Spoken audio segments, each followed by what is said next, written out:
तो हेलो बच्चों। आज हम लोग की कंप्यूटर की कौन सी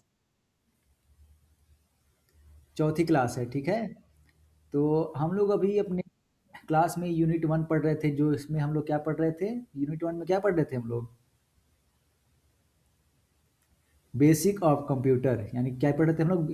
कंप्यूटर बेसिक पढ़ रहे थे। ठीक है। तो जिसमें हम लोगों ने बहुत सारी चीज़ें पढ़ ली थी, जिसमें कंप्यूटर का इंट्रोडक्शन पढ़ लिया था कि कंप्यूटर होता क्या है, ये दिखता कैसे है, इसका यूज क्या है, इन सारी चीज़ों को हम लोगों ने पढ़ लिया था। और उसके बाद हम लोगों ने शुरू किया था parts of computer and their functionality, जिसमें हम लोगों ने कंप्यूटर कैसे वर्क करता है, इसके क्या क्या फंक्शन होते हैं और इसके कौन कौन से पार्ट्स होते हैं, इसके बारे में हम लोगों ने पढ़ा था। ठीक है। हम लोग मॉनिटर पढ़े थे कि मॉनिटर क्या होता है, सेंट्रल प्रोसेसिंग यूनिट क्या होता है, जिसको हम लोग शॉर्ट फॉर्म में सीपीयू भी बोलते हैं। फिर हम लोगों ने कीबोर्ड पढ़ा था। कीबोर्ड में बहुत सारे कीज़ के बारे में जाना था कि ये कीज़ क्या होते हैं, अल्फ़ाबेटिकल कीज़ क्या होता है, न्यूमेरिकल कीज़ क्या होता है। कुछ स्पेशल की के बारे में पढ़े थे जिसका अलग अलग फंक्शन होता था। ठीक है।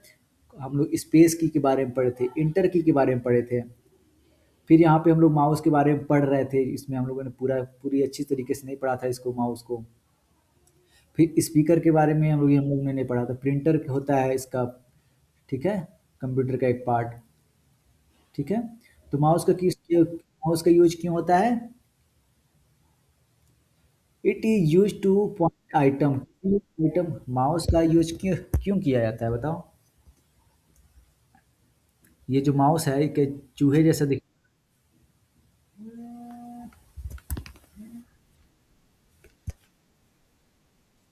हाँ हाँ, समझ तो रहे हो। जैसे जैसे ये जो कर्सर दिख रहा है ना, ये एरो वाला दिख रहा है ना मेरी स्क्रीन पे। हाँ, तो इसी को यही माउस की मदद से हम लोग इसको इधर उधर करते हैं। जैसे मैं अगर जो माउस को लेफ्ट ले जाता हूँ तो ये लेफ्ट तरीके जाता है, लेफ्ट जाता है, बाएं साइड में जाता है। ठीक है। अगर मैं इसको राइट ले जाता हूँ तो ये राइट की तरफ मूव करता है। ठीक है। किसी भी चीज़ को सेलेक्ट करने के लिए हम लोग माउस का यूज कर सकते हैं, किसी चीज़ को पॉइंट आउट करने के लिए हम लोग इसका यूज करते हैं। फिर स्पीकर आता है, फिर प्रिंटर आता है। फिर हम लोगों ने पढ़ा था कंप्यूटर रूम इक्विटीज़, इसका क्या होता है, मतलब ये कैसे काम करता है। फिर हम लोगों ने कीबोर्ड के बारे में पढ़ा था, जिसमें हम लोग क्या कीबोर्ड को आइडेंटिफाई करते थे, कीबोर्ड कैसा दिखता है। मैंने आप लोगों को वर्चुअल कीबोर्ड अपने स्क्रीन पे, जो कि same as it is keyboard जैसे ही दिखता है, सेम वैसे ही कीबोर्ड मैंने अपनी स्क्रीन पे लगा के दिखाया था कि कीबोर्ड दिखता कैसे है और उसमें बटन कैसे होते हैं। ठीक है। तो डिफरेंट कीज ऑन कीबोर्ड, कौन कौन से डिफरेंट कीज होते हैं, कीज मतलब बटन, जो भी अ, इस पे बटन दिखते हैं आपको, उसके बारे में हम लोगों ने पढ़ा था। समझ में आया? हाँ। तो अब उसके बाद हम लोगों ने टाइप्स ऑफ की पढ़ा था, जिसमें हम लोग अल्फ़ाबेट की पढ़े थे, न्यूमेरिक की पढ़े थे, फंक्शन की पढ़े थे, स्पेशल की पढ़े थे। ठीक है। फिर उसके बाद हम लोगों ने हाँ इंटर की का यूज पढ़ा था। फिर हम लोगों ने शिफ्ट की का यूज पढ़ा था, शिफ्ट की का यूज क्यों करते हैं, फिर स्पेस बार का यूज क्यों करते हैं, स्पेस बार का यूज क्यों करते हैं, क्या आपको पता है? स्पेस बार का यूज क्यों करते हैं हम लोग? जो ये बड़ा वाला बटन होता है कीबोर्ड में, मैं अपना कीबोर्ड खोल के दिखाऊं। हाँ, स्पेस बार का यूज क्यों करते हैं?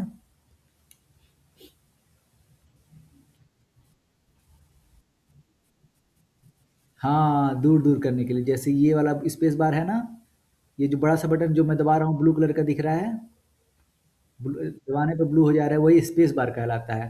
तो इसका यूज हम लोग करते हैं क्या करने के लिए, हम लोग अगर कोई वर्ड लिखते हैं, जैसे मैं यहाँ पे अगर आप लोग देखें कि हाँ दिस लिखा है ना, दिस की। अब दिस की को अगर हम लोग एक में लिख दे तो पता ही नहीं चलेगा कि कौन सा वर्ड लिखा है। तो इसको हम लोग सेपरेट करने के लिए, अलग करने के लिए स्पेस बार का यूज करते हैं, जिससे इसके इन दो वर्ड्स के बीच में स्पेस आ जाता है।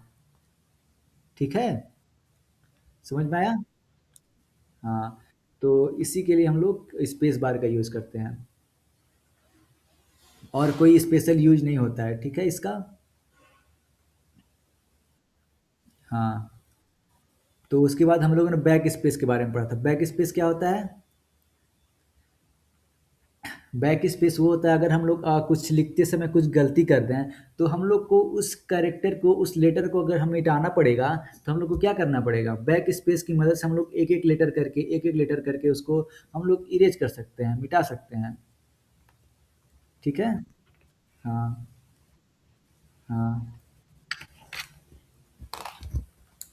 फिर हम लोगों ने क्या पढ़ा था?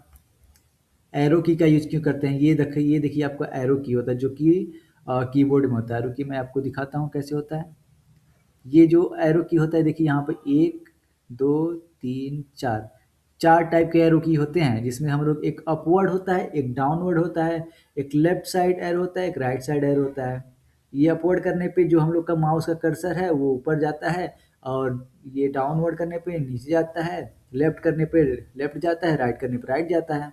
ठीक है? इसको मैंने पिछली क्लास में बता दिया था। हाँ, तो हम लोग पिछली कक्षा में कंप्यूटर के इस माउस के बारे में पढ़ रहे थे, और माउस का मैंने क्या बताया था, माउस का शेप किसके जैसे होता है? माउस का शेप किसके जैसा होता है? माउस का शेप चूहे जैसा होता है। माउस मतलब क्या होता है? अगर चूहे को आप लोग इंग्लिश में माउस भी कहते हैं ना, तो उसी के नाम पे हम लोग माउस को चूहे के दूसरे नाम पे जो इंग्लिश में लिया जाता है, उसी पे हम लोग माउस का नाम रखे हैं, ठीक है?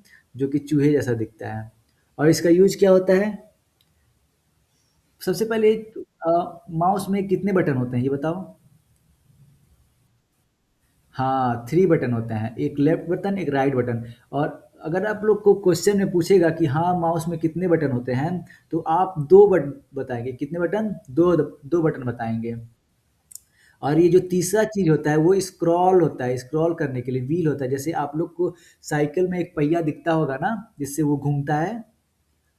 साइकिल का पहिया दिखता है ना जिसको हम लोग व्हील कहते हैं, बाइक का पहिया दिखता है जो कि घूमता है। वैसे ही माउस में एक पहिया होता है जो कि ऊपर लगाता है, और इसको आप उँगली से घुमा सकते हैं, स्क्रॉल कर सकते हैं, इसको हम लोग नचा सकते हैं। और इसको नचाने से क्या होता है? ये जो दिख रहा है आपका, इसको नचाने से क्या होता है? इसको नचाने से जो पेज है ऊपर नीचे जाता है। जैसे मैं अगर जो इसको नचाऊँ, तो अगर मैं अपना माउस लेके इसको नचाऊँ, तो ये देखिए ऊपर करने पे ऊपर जा रहा है पेज, ठीक है? और नीचे करने पे ये नीचे जा रहा है। ये होता है व्हील, स्क्रॉल बटन कहते हैं इसको। फिर एक primary left button mouse button होता है, फिर सेकेंडरी राइट बटन होता है। तो ये लेफ्ट साइड वाला बटन होता है उसको क्या कहते हैं? Left button, primary left button, ठीक है? और राइट साइड वाले बटन को सेकेंडरी बटन कहते हैं। तो हम अभी पढ़ेंगे माउस का यूज़ क्या होता है, ठीक है? तो left mouse button is used two point two any menu. अगर हम लोग को किसी भी मेन्यू में किसी भी चीज़ को पॉइंट आउट करना है, दिखाना है कि हम लोग इसके बारे में बात कर रहे हैं, तो उसके लिए हम लोग माउस का यूज़ करते हैं। अगर अभी मैं बताऊँ कि अगर आप लोग को स्क्रीन दिख रहा है मेरा, तो स्क्रीन में यहाँ पे माउस दिख रहा है, ठीक है? तो अगर माउस को बताना हो तो मैं कैसे बताऊँगा कि अभी तो मैं इस पे उँगली ले आके दिखा नहीं सकता कि हाँ, कैसे है। तो अगर आपको देखना है कि मैं क्या दिखा रहा हूँ, तो मुझे यहाँ पे माउस का पॉइंटर ले जाना पड़ेगा। ऐसे ही जाके यहाँ पे दिखाना पड़ेगा कि मैं इसके बारे में बात कर रहा हूँ।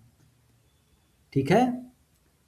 तो इसी के बारे में कह रहा है कि अगर हम लोग किसी भी चीज़ को पॉइंट आउट करना है, तो उसके लिए हम लोग माउस का यूज़ करते हैं। ठीक है? तो wheel is used to scroll the page up and down. अभी मैंने जैसा बताया व्हील का यूज़ क्या होता है? किसी भी पेज को ऊपर या फिर नीचे करने में इसका यूज़ होता है, ठीक है? ऊपर, नीचे। अगर मैं अपना जो ये व्हील होता है ऊपर की तरफ घुमाऊँ तो ये ऊपर जा रहा है, और नीचे की तरफ घुमाऊँ तो नीचे जा रहा है, ठीक है? फिर आता है सेकेंडरी बटन। सेकेंडरी बटन का क्या नाम होता है दूसरा? Right button. जो लेफ्ट वाला बटन होता है जिसको हम लोग सबसे ज़्यादा यूज़ हम लोग लेफ्ट वाला बटन का यूज़ करते हैं माउस में, उसके बाद राइट वाला बटन का यूज़ करते हैं। तो जो सबसे ज़्यादा हम लोग यूज़ करते हैं लेफ्ट वाले बटन को, उसको हम लोग कहते हैं प्राइमरी बटन कहते हैं। आवाज़ नहीं आ रही है? आ रही है अब? हेलो? अब आ रही है? आवाज़ आ रही है मेरी? झूठ मत बोलना, सही बताओ। ठीक है, ठीक है। और स्क्रीन सही आ रहा है? ठीक है। तो मैं क्या बता रहा था, जो सबसे ज़्यादा यूज करते हैं हम लोग वो होता है लेफ्ट वाला बटन। माउस का लेफ्ट वाला जो बटन होता है सबसे ज़्यादा यूज करते हैं। और जो उससे कम यूज करते हैं वो होता है राइट वाला बटन। तो लेफ्ट वाले बटन को जो हम लोग सबसे ज़्यादा यूज करते हैं उसको कहते हैं प्राइमरी की, प्राइमरी बटन कहते हैं। और जो सबसे उससे ज़्यादा उससे कम में यूज होता है राइट वाला बटन, उसको हम लोग क्या कहते हैं, सेकेंडरी की, सेकेंडरी बटन। ठीक है।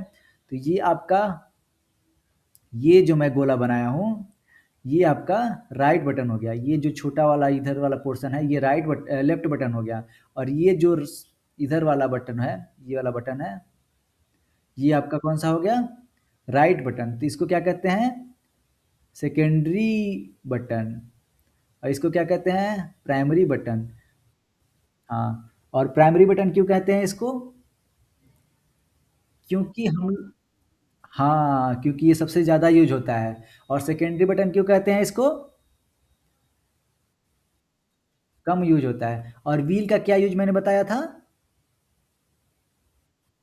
व्हील, जो ये व्हील दिख रहा है ना, जो ये छोटा सा ये घुमाने वाला होता है पहिए जैसा, इसका क्या यूज होता है। हाँ, बहुत अच्छे, गुड, तुम तो इंटेलिजेंट हो। ठीक है। तो अब हम लोगों ने माउस के बारे में सब कुछ पढ़ लिया, तो ठीक है। तो अब हम पढ़ेंगे dos and does not of computer lab. इसका क्या मतलब हुआ, डूज मतलब करना चाहिए, या डज नॉट या फिर क्या नहीं करना चाहिए। ठीक है। तो ये कहना चाह रहा है हमें कंप्यूटर लैब में, या फिर किसी भी कंप्यूटर लैब में किसी भी कंप्यूटर से हम लोग को क्या करना चाहिए और क्या नहीं करना चाहिए, जिससे कि वो कंप्यूटर खराब ना हो, उस पर कोई इफेक्ट ना पड़े। ठीक है। हाँ। तो इसके बारे में हम लोग पढ़ेंगे। तो यहाँ पे लिखा है remove your shoes before entering the computer lab. तो अगर आपके स्कूल में कहीं पे भी कंप्यूटर लैब हो तो वहाँ पे जब भी जाइए तो शूज को उतार दीजिए। ठीक है। अब क्यों उतार दीजिए, इसका क्या रीज़न है। अगर आप लोग कंप्यूटर लैब में जा रहे हैं तो क्यों शूज को क्यों उतार देना चाहिए। अगर यहाँ पे कुछ स्टेटमेंट लिखा है कि हाँ शूज उतार देना चाहिए तो इसके पीछे कुछ ना कुछ तो रीज़न होगा ही। तो क्या रीजन है कि हमें ये बोल रहा है कि हमें शूज को उतार देना चाहिए। शूज मतलब जूता, जो भी हम लोग जूता चप्पल सैंडल पहन के जाते हैं कंप्यूटर लैब में, तो उसको उतारने के लिए क्यों बोल रहा है ये। सोचिए सोचिए सोचिए। चलिए मैं बताता हूँ। तो अगर आप लोग देखेंगे कि आप लोग जब भी कभी बाहर जाते हैं तो जूते चप्पल जितने भी शूज होते हैं सब पहन के जाते हैं। तो बाहर जाने पे आप लोग के शूज में बहुत सारे डस्ट आ जाते हैं। डस्ट मतलब धूल। हाँ, गंदगी, धूल, वो सारी चीज़ें आ जाती हैं आपके जूते में। और जब आप कंप्यूटर लैब में जाते हैं पहन के उसको, तो वो वहाँ पे के फर्श पे आता है। और फर्श पे आने के बाद जब फैन चलता है, थोड़ा बहुत हवा चलता है, ठीक है, कंप्यूटर आप यूज़ करते हैं, तो उसके जो भी कंप्यूटर के पार्ट्स होते हैं, उसके अंदर वो धूल जाके बैठ जाता है। ठीक है। तो वो जब धूल वहाँ पे जाके बैठ जाएगा, जैसे आप लोग का कीबोर्ड होता है, कीबोर्ड के बटन के बीच बीच में कहीं कहीं धूल जाके बैठ जाता है। ठीक है। आपके पीसी में, आपके कंप्यूटर में जो अंदर के पार्ट्स होते हैं जहाँ पे आप देख नहीं सकते, वहाँ पे जाके धूल बैठ जाता है। तो इससे क्या होता है, कंप्यूटर को नुकसान पहुँचता है, जिससे उसका जो फंक्शनिंग है, जिसको उसका वर्किंग है वो स्लो हो जाता है, वो प्रॉपर तरीके से काम नहीं कर पाता है। अगर आप अपने घर में फैन देखे होंगे, फैन होगा आपके घर में, तो जब बहुत ज़्यादा धूल उस पे बैठ जाता है, फैन पे, उसके अंदर धूल चले जाते हैं, तो आप लोग देखते होंगे कि हाँ, पंखा थोड़ा चलना स्लो हो जाता है। वो उतनी अच्छी से हवा नहीं देता है, लेकिन जब उसको आप साफ कर देते हैं, क्लीन कर देते हैं, थोड़ा-सा ऑयल डाल देते हैं, तो वो और तेज़ी से चलने लगता है। ठीक है? तो इसीलिए बोल रहा है कि हमें कभी भी शूज़ या फिर चप्पल, जूता ये सब पहन के कभी भी कंप्यूटर लैब में नहीं जाना चाहिए। ठीक है? फिर हम लोग का जो सेकंड पॉइंट है वो क्या कह रहा है? Wash and dry. ठीक है? Wash and dry your hand before touching computer parts. अब आप लोग सोचिए ये ऐसा क्यों कह रहा है कि हाँ, जब भी हम लोग कंप्यूटर के पार्ट्स को छुएँ, कंप्यूटर के पास जाके बैठें, कंप्यूटर को छुएँ, कंप्यूटर को चलाएँ, तो हमें अपने हैंड्स को, जो भी हमारे हाथ हैं उसको सूखा रखना है। ड्राई मतलब सूखा रखना, वॉश मतलब साफ। ऐसा क्यों कह रहा है ये?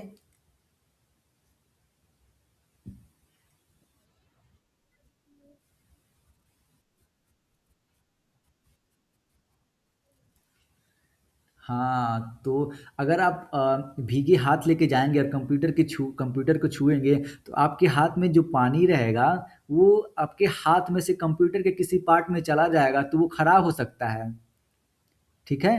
तो अगर मान लीजिए आप कीबोर्ड यूज़ कर रहे हैं, आप कीबोर्ड पे टाइपिंग कर रहे हैं, खट-खट, खट-खट, खट-खट, खट-खट, ठीक है? और आपका हाथ भीगा हुआ है और आपके हाथ से 1-2 बूँद पानी कीबोर्ड के किसी बटन में चला गया, तो क्या वो सही रहेगा या फिर गलत रहेगा? वो सही रहेगा कि खराब हो जाएगा? हाँ, खराब हो जाएगा। इसीलिए हम लोग को कभी भी कंप्यूटर छूते समय सूखा हाथ रखना है, ड्राई ड्राई हाथ रखना है, ठीक है? और क्या कह रहा है, no food and drink is allowed in the computer lab. Computer lab में कभी भी हम लोग को खाना नहीं खाना चाहिए, खाना लेने नहीं जाना चाहिए, ड्रिंक नहीं करना चाहिए। ड्रिंक मतलब पानी, ठीक है? पानी नहीं पीना चाहिए वहाँ पे, कंप्यूटर के पास कभी पानी नहीं रखना चाहिए, कि कहीं अगर गलती से गिर जाए तो वो तो खराब हो जाएगा ना। हाँ, तो हम लोग को कभी भी ऐसा नहीं करना चाहिए जिससे कि वो खराब हो सके। अगर हम पानी ले जा रहे हैं, गिलास में पानी रखे हैं बगल में और वो गिर गया तो वो तो खराब हो जाएगा, ठीक है? वर्क क्वाइटली इन कंप्यूटर लैब। कंप्यूटर लैब में कभी भी हम लोग को क्वाइटली काम करना चाहिए। अगर कंप्यूटर लैब है, कंप्यूटर लैब में बहुत सारे लोग बैठे रहते हैं। अगर हम लोग वहाँ पे जाके कुछ भी शोर करेंगे तो सबको डिस्टर्बेंस होगी ना। इसीलिए बोल रहा है क्वाइटली काम करना है। क्वाइटली मतलब चुपचाप शांति से काम करना है। फिर कंप्यूटर लैब में हम लोग को खाना खाने के लिए भी नहीं कर रहा है। अगर आप लोग कंप्यूटर में लैब में जाके कंप्यूटर के काम को छोड़ के आप लोग खाना खाने लगे तो वो सही नहीं रहेगा। हाँ? तो यही बताया है कि हम लोग को कंप्यूटर लैब में, जो कंप्यूटर लैब होता है आपके स्कूल कॉलेजेस में, उसमें हम लोग को क्या करना चाहिए और क्या नहीं करना चाहिए। ये आपके कितने पॉइंट हो गए? 4 पॉइंट। 1, 2, 3, 4। तो ये चारों पॉइंट आप लोग को समझ में आए? हाँ, तो फिर अब हम लोग का 5वां पॉइंट है, do not change any computer setting. अब क्या हुआ? क्यों नहीं कह रहा है कि अगर हम लोग जैसे अगर मैं अपना लैपटॉप यूज़ कर रहा हूँ या फिर कोई कंप्यूटर यूज़ कर रहा है, कंप्यूटर लैब में कोई कंप्यूटर यूज़ कर रहा है, तो वहाँ पे बहुत सारे सिस्टम होते हैं, बहुत सारे कंप्यूटर होते हैं कंप्यूटर लैब में। हाँ? तो कंप्यूटर लैब में जब बहुत सारे सिस्टम, बहुत सारे कंप्यूटर होते हैं, तो अगर आप आज किसी एक कंप्यूटर पे बैठे तो किसी दूसरे कंप्यूटर पर कल बैठेंगे, फिर किसी दिन का तीसरे कंप्यूटर पे बैठेंगे, कभी आपके कंप्यूटर पे कोई और बैठा, कभी आपके कंप्यूटर पे कोई और बैठा। तो इसके लिए आप लोग को क्या कह रहा है कि सेटिंग कभी चेंज नहीं करना चाहिए, जिससे कि लोगों को असुविधा ना हो। अगर आपका कंप्यूटर का फीचर्स चेंज हो जाए तो आप लोग को थोड़ा वो दिक्कत होता है ना कि हाँ, ये सब कैसे होगा, ये कैसे होगा। अगर आप लोगों ने देखा होगा कि आप लोग के पास फ़ोन होगा, मोबाइल होगा किसी कंपनी का, ठीक है? तो कभी-कभी आप लोग अपने फ़ोन में, अपने सेटिंग में कुछ छेड़खानी कर देते हैं, जिससे कि आप लोग को लगता है कि हाँ, फ़ोन खराब हो गया है, लेकिन वो तो आप लोग की बदमाशी की वजह से वो फ़ोन खराब हुआ होता है, जिसको आप लोग जानबूझ के नहीं किए होते हैं, लेकिन वो कुछ ना कुछ सेटिंग में आप लोगों के द्वारा कुछ छेड़खानी की जाती है, जिससे कि वो लगता है आप लोग को खराब हो गया है। और आप लोग बताते नहीं हैं कि कहीं आप लोग को मम्मी-पापा से डाँट ना पड़ जाए, नहीं? तो इसीलिए हम लोग को कंप्यूटर के सेटिंग में कभी छेड़खानी नहीं करना चाहिए। और फिर क्या कह रहा है, डू नॉट इंस्टॉल और डाउनलोड एनी सॉफ्टवेयर और मॉडिफाई और delete any system file on any lab computer. फिर वही बात कह रहा है, कभी भी हम लोग को किसी भी कंप्यूटर लैब आप लोग यूज कर रहे हैं तो कंप्यूटर लैब आपका नहीं है, वो जो आप कंप्यूटर यूज कर रहे हैं, बस आप उसको अपने नॉलेज पर्पज़ के लिए यूज कर रहे हैं, उसमें से नॉलेज गेन करने के लिए यूज कर रहे हैं, ठीक है? तो वो आपका पर्सनल कंप्यूटर नहीं है, जो आप कंप्यूटर लैब में यूज़ कर रहे हैं, वो आपका पर्सनल कंप्यूटर नहीं है। तो उसमें आप लोग कोई सॉफ्टवेयर ना डाउनलोड करें, इसके लिए कह रहा है। कुछ मॉडिफाई ना करें, कुछ डिलीट ना करें, कोई सिस्टम फाइल पे छेड़खानी ना करें, इसके बारे में कह रहा है। ठीक है, समझ में आया क्या कह रहा है? हाँ। फिर क्या कह रहा है? फिर कह रहा है कि search through internet must remain for academic purpose. अब क्या कह रहा है? जब भी हम लोग कंप्यूटर लैब में जाएं और वहाँ पे हम लोग को इंटरनेट यूज करने की ज़रूरत पड़ रही है, तो हम लोग को क्या करना चाहिए? हम लोग को इंटरनेट यूज करने की ज़रूरत पड़ रही है, तो हमें ऐसा करना चाहिए कि हम जब भी इंटरनेट यूज करें, तो हम केवल अपने एकेडमिक पर्पज़ के लिए यूज करें, बाकी किसी पर्पज़ के लिए नहीं, ना कि गेम खेलने के लिए यूज करें। अगर आपके कोर्स में कुछ लिखा है कि हाँ इसके बारे में आप रिसर्च कीजिए, अगर आपके सिलेबस में दिया है कि हाँ कंप्यूटर के बारे में रिसर्च कीजिए, इसके बारे में पता कीजिए, इसका कंपोनेंट के बारे में जानिए, या ऑनलाइन जानिए, इंटरनेट पे खोजिए, देखिए कैसा होता है, ठीक है? तो आप इसके बारे में खोजेंगे, ना कि आप वहाँ पे जाके गेम खेलेंगे। अगर मैं आपको दिखाऊँ तो यहाँ पे अगर मैं आप कुछ सर्च करके दिखाऊँ, तो यहाँ पे मैं गूगल पे जा रहा हूँ, अपना इंटरनेट यूज़ कर रहा हूँ, मेरा इंटरनेट ऑन है और यहाँ पे मैं सर्च कर रहा हूँ COMPUTER, कंप्यूटर। कंप्यूटर के बारे में हम लोग को क्या पढ़ना है? कंप्यूटर के पार्ट्स के बारे में हम लोग पढ़ रहे थे, तो कंप्यूटर के पार्ट्स को सर्च करेंगे, कंप्यूटर PARTS, कंप्यूटर पार्ट्स। ठीक है, तो यहाँ पे आपको कंप्यूटर के पार्ट्स दिखाने लगे। अब मैं यहाँ पे इमेज सेक्शन में जाऊँगा, इमेज खोलूँगा, तो यहाँ पे आपको बहुत सारे कंप्यूटर के पार्ट्स दिख गए। ठीक है, उस पार्ट्स के फोटो दिख गए। ठीक है, तो ऐसे होता है ना, कि अगर आप लोग को चाह रहे हैं कि हाँ मुझे आज पढ़ने का मन नहीं कर रहा है, आज मैं इंटरनेट यूज करूँगा तो गेम खेलने के लिए यूज करूँगा, और आप लोग अपना सिस्टम ओपन करते हैं और गेम खेलने लगते हैं, तो ऐसा नहीं करना है। ये आप लोग को टाइम बर्बाद कर रहे हैं। ठीक है, फिर क्या कह रहा है? Operate the computer equipment properly. अब इसका क्या मतलब हुआ? तो ये कह रहा है कि जब भी आप कंप्यूटर यूज करें, तो उसके जितने भी इक्विपमेंट हैं, जितने भी उसके पार्ट्स हैं, उसको एक प्रॉपर वे में यूज करें, इस्तेमाल करें। ठीक है, अगर आप कीबोर्ड यूज कर रहे हैं, तो कीबोर्ड में आप लोग बहुत तेज तेज धड़ धड़ धड़ धड़ आप लोग उस कीबोर्ड के बटन को दबा रहे हैं, तो वो कीबोर्ड जल्दी नहीं चलती है, जल्दी टिकेगा नहीं, वो जल्दी ही खराब हो जाएगा। तो उसको एक प्रॉपर वे में यूज करना होता है, जिससे कि वो लॉन्ग लास्टिंग हो सके, लंबे समय तक चल सके। समझ में आई बात? ठीक है, तो ये रहा आपका, हमें कंप्यूटर लैब में क्या यूज करना है, क्या मतलब करना है और क्या नहीं करना है। ठीक है, तो अब हम पढ़ेंगे strength and limitation of computer. Strength मतलब स्ट्रेंथ मतलब क्या होता है बताओ? स्ट्रेंथ यहाँ पे लिखा है देखो, स्ट्रेंथ, STRENGTHS।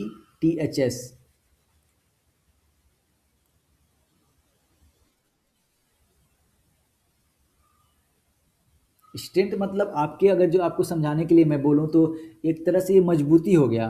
ठीक है, जैसे आप लोग का कोई स्ट्रेंथ होगा कि आप लोग किसी जैसे अगर मैं क्रिकेट का एग्जांपल लूँ, क्रिकेट देखते हैं आप लोग ना, तो क्रिकेट का एग्जांपल लूँ, तो अगर मैं विराट कोहली की बात करूँ, तो उसका जो बैटिंग होता है, बैटिंग करता है वो ना, तो बैटिंग उसका स्ट्रेंथ हुआ। ठीक है, अगर मैं किसी बॉलर का एग्जांपल जैसे बुमराह का एग्जांपल लूँ, तो वो बॉलिंग करता है, वो इसका स्ट्रेंथ हुआ, बॉलिंग करना उसका स्ट्रेंथ हुआ। ठीक है, तो अगर मैं बुमराह को मैं बोलूँ कि हाँ बैटिंग कर लो, तो बैटिंग नहीं कर पाएगा सच अच्छे से, और विराट कोहली कभी बॉलिंग नहीं कर पाएगा अच्छे से, तो उसका वीकनेस हुआ। स्ट्रेंथ मतलब उसकी किस में मजबूती है, किस में पकड़ जाता है, वो क्या काम अच्छे से कर सकता है।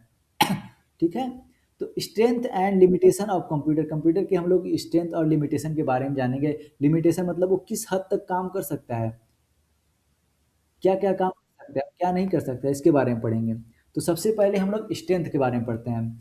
तो स्ट्रेंथ में पहला पॉइंट है कि fast computers are much faster as compare to human beings. अब क्या कह रहा है, कंप्यूटर का स्ट्रेंथ क्या है? तो कंप्यूटर जो होता है, जो फास्ट कंप्यूटर होता है, एक आता है फास्ट कंप्यूटर। ठीक है, जो फास्ट कंप्यूटर होता है, are much faster as compare to human being. Human मतलब इंसान, जितने भी ह्यूमन बींग्स हैं, इंसान हैं, उनसे कंपेयर कर रहा है। और कंपेयर करते हुए क्या कह रहा है कि जो फास्ट कंप्यूटर होता है वो इंसानों से भी बहुत ज़्यादा फास्ट होता है किस काम को करने में।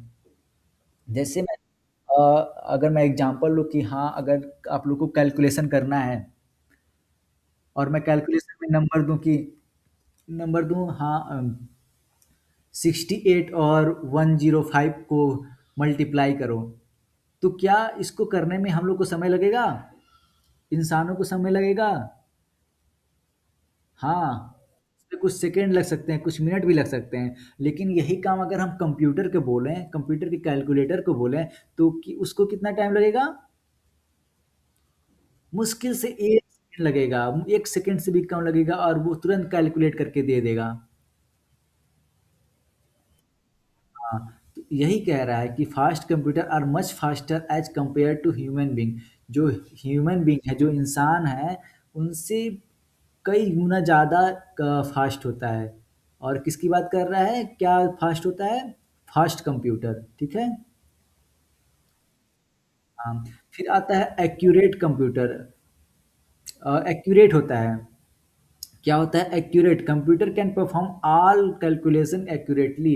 जो कंप्यूटर होता है वो जितने भी टास्क होते हैं, जितने भी कैलकुलेशन को परफॉर्म करता है, वो एक्यूरेटली परफॉर्म करता है। वो एग्जैक्ट आंसर देता है, उसमें कोई इरर नहीं होता है। जैसे 2+2 4 होता है, 5+5 10 होता है। ऐसे अगर हम लोग बड़े बड़े नंबर ले लेते, 2 8 9 7 5 6 को मल्टीप्लाई करना है, तो हम लोगों से थोड़ा गलती हो सकती है। लेकिन कंप्यूटर से कभी गलती नहीं होती है इन सब कैलकुलेशन में, ठीक है? तो कंप्यूटर जो होता है, computer can perform all all calculation accurately, accurately calculation करता है। फिर आता है storage large amount of data. और क्या होता है? कंप्यूटर कितने भी बहुत लार्ज अमाउंट ऑफ डाटा को स्टोर कर सकता है।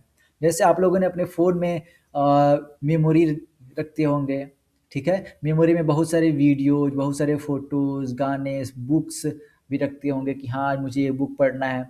तो उसके लिए फ़ोन में रखने के लिए स्टोरेज चाहिए। तो यही कह रहा है, जो कंप्यूटर होता है वो बहुत सारे डाटा को अ, अपने अंदर स्टोर करके रख सकता है।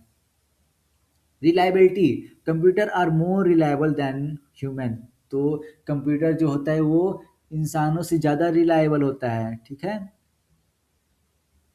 और ये क्या होता है? वर्सेटाइल होता है। वर्सेटाइल मतलब ये बहुत सारे काम को अच्छे से कर सकता है, वर्सेटाइल। तो computer can perform variety of operations on the same data set.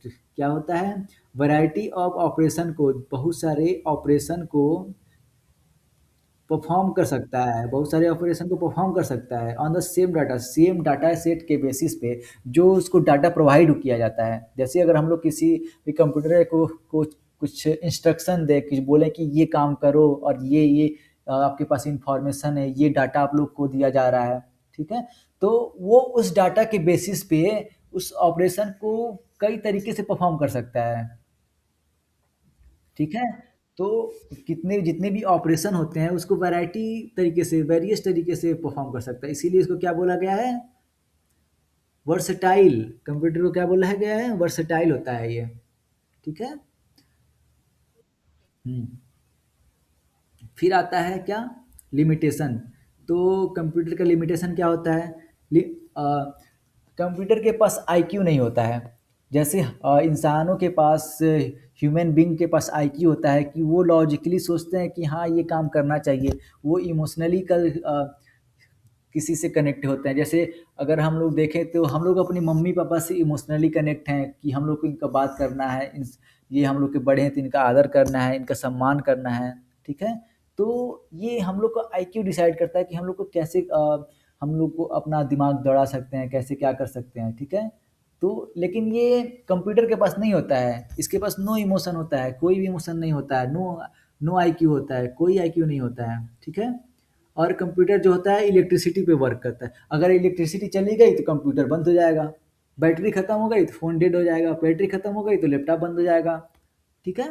तो कंप्यूटर का ये लिमिटेशन होता है जिससे ये बहुत बड़ा ये लिमिटेशन है। तो वर्क ऑन लिमिट इलेक्ट्रिसिटी तो किस पे काम करता है? इलेक्ट्रिसिटी पे काम करता है। Can not think by itself, ये अपने आप से नहीं सोच सकता। इसको हम लोग डाटा प्रोवाइड करते हैं तब जाके ये सोचता है कि हाँ इस डाटा को प्रोसेस करना है। लेकिन अगर इसको कुछ खुद से कुछ काम करना हो तो नहीं कर सकता। ठीक है? खुद से कुछ सोच नहीं सकता। जैसे हम लोग को कुछ सोचना होता है कि हाँ आज मैंने ये किया, आज मैंने वो किया, आज मैंने ये किया, कल मैं ये खाऊँगा, कल मैं यहाँ जाऊँगा, कल स्कूल लेट से जाऊँगा, कल स्कूल से बहुत जल्दी आ जाऊँगा। इस जो भी चीज़ें हम लोग सोच रहे हैं, ये हम लोग थिंक कर रहे हैं, तो ये कंप्यूटर नहीं कर सकता।